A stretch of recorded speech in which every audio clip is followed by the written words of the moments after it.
সঙ্গে দেখুন মেদিনীপুর মেডিকেল কলেজের খবর দিয়ে শুরু করব, কারণ মেদিনীপুর মেডিকেল থেকে এসএসকেএমে নিয়ে আসা হলো 3 জন প্রসূতি।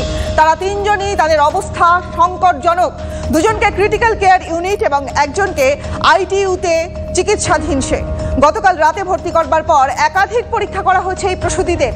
হিমোগ্লোবিন, আরবিসি সহ রক্তের নানাবিধ পরীক্ষা করা হয়েছে। দেহে সংক্রমণের মাত্রা বুঝতেও পরীক্ষা হয়েছে। সিসিইউয়ে চিকিৎসাধীন প্রসূতির ডায়ালিসিস করার সম্ভাবনা রয়েছে। প্রসূতিদের চিকিৎসায় তৈরি করা হয়েছে 6 সদস্যের একটা মেডিকেল বোর্ড।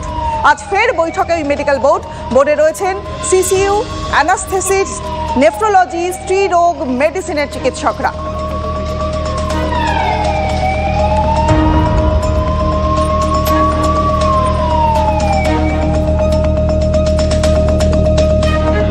চিকিৎসা শুরু হচ্ছে ঠিকই, কিন্তু মেদিনীপুর থেকে 3 প্রসূতিকে কলকাতায় আনবার ক্ষেত্রে চূড়ান্ত গাফিলতির অভিযোগ উঠছে।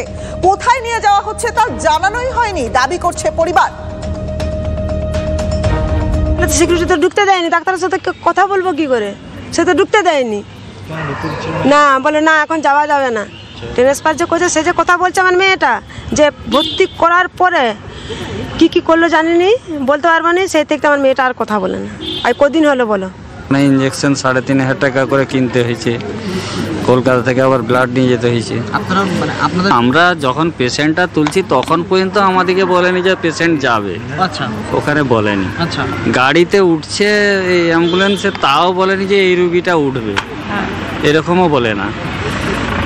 হ্যাঁ, এবারে যে গাড়িতে জানতে চাইলেও কি করে বলবে কোন ডাক্তার কে কি, ওরকম তো সিস্টেম নাই ওখানে। মানে কোন ডাক্তার চিকিৎসা করছে সেই কিছু জানি না। গতকাল রাতেই হাসপাতালে যান সিপিআইএম নেত্রী মীনাক্ষী মুখোপাধ্যায়। পরিবারের পাশে থাকার আশ্বাস